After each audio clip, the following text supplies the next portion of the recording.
TTD మాజీ chairman Bhumana Karunakar Reddy మీడియాతో మాట్లాడుతున్నారు. ఇప్పుడు లైవ్ చూద్దాం. ఎవ్వరూ పట్టించుకోవటం లేదు అన్నటువంటి విషయాన్ని స్పష్టం చేస్తూ ఈ వన్ మ్యాన్ కమిషన్ వేసి సర్వోన్నత న్యాయస్థానాన్ని కించపరచటమే కాకుండా సర్వోన్నత న్యాయస్థానాన్ని అవహేళన చేయటమే కాకుండా రాజ్యాంగాన్ని రాజ్యతంత్రాన్ని పూర్తిగా హేళన చేయటమని తెలియజేస్తున్నాం. గులాంగా పనిచేసే సలాం చేసేటువంటి ఒక తోకతో మళ్లీ ఈ కమిషన్ను ఏర్పాటు చేయటం చాలా హాస్యాస్పదంగా ఉంది.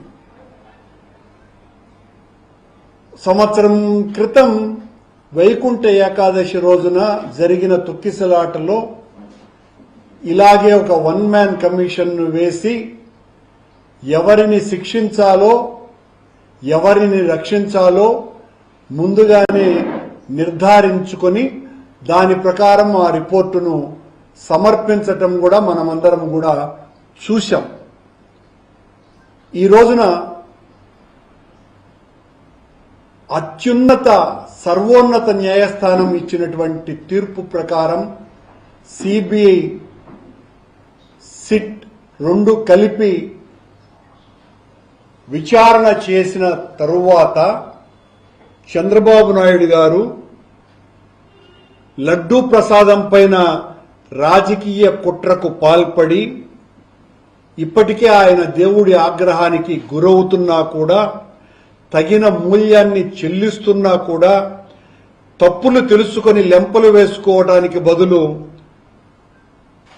మళ్లీ మా మీద దాడికే ఆయన ఈ వ్యవహారం నడుపుతున్నారు అన్నటువంటి విషయం చాలా స్పష్టంగా అర్థమైపోతున్నది.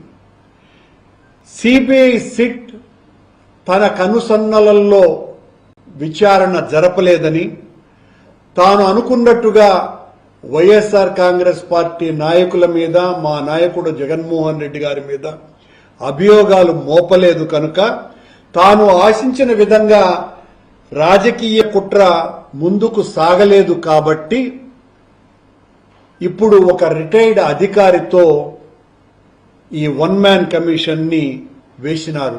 దినేష్ కుమార్ అనేటువంటి రిటైర్డ్ ఆఫీసర్తో. దీన్ని మేము పూర్తిగా రాజకీయ ఎత్తుగడగానే భావిస్తున్నాం.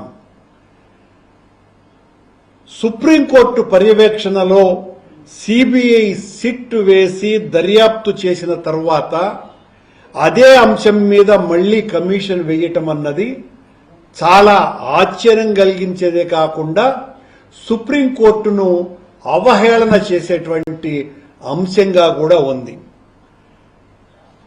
సిబిఐ ఛార్జ్షీట్ వేసిన తర్వాత ప్రభుత్వానికి కొన్ని సిఫార్సులు చేశారని ప్రభుత్వంలోని మంత్రులే కేబినెట్ సమావేశంలోనే చెప్పినారు.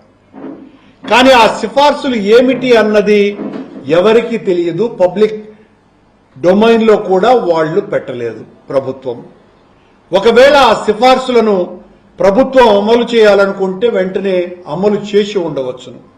కానీ అలా చేయకుండా మళ్లీ ఒక కమిషన్ను ఏర్పాటు చేయటం అంటే పని కట్టుకొని తన పచ్చ మీడియా ద్వారా ఈ 45 రోజుల పాటు మమ్మల్ని మళ్లీ దోషులుగా నిందితులుగా నేరస్తులుగా రోజు చంద్రబాబు గారిని మోసేటువంటి పత్రికలలో ఛానళ్లలో మా మీద వ్యతిరేక కథనాలు నడిపించటం కోసమనే ఈ రాజకీయ కుట్ర మరింత కొనసాగించటానికి సాగదీయటానికే ఈ వన్ మ్యాన్ కమిషన్ వేసి ఒక రాజకీయ డ్రామా ఆడటానికి చంద్రబాబు గారు చేస్తున్నటువంటి మరొక కొత్త నాటకం ఈ వన్ మ్యాన్ కమిషన్.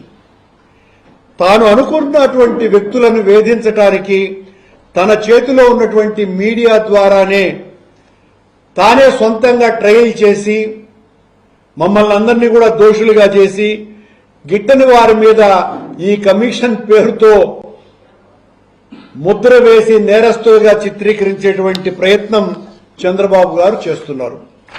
శిక్షించే అధికారం న్యాయస్థానానిదా చంద్రబాబు గారిదా?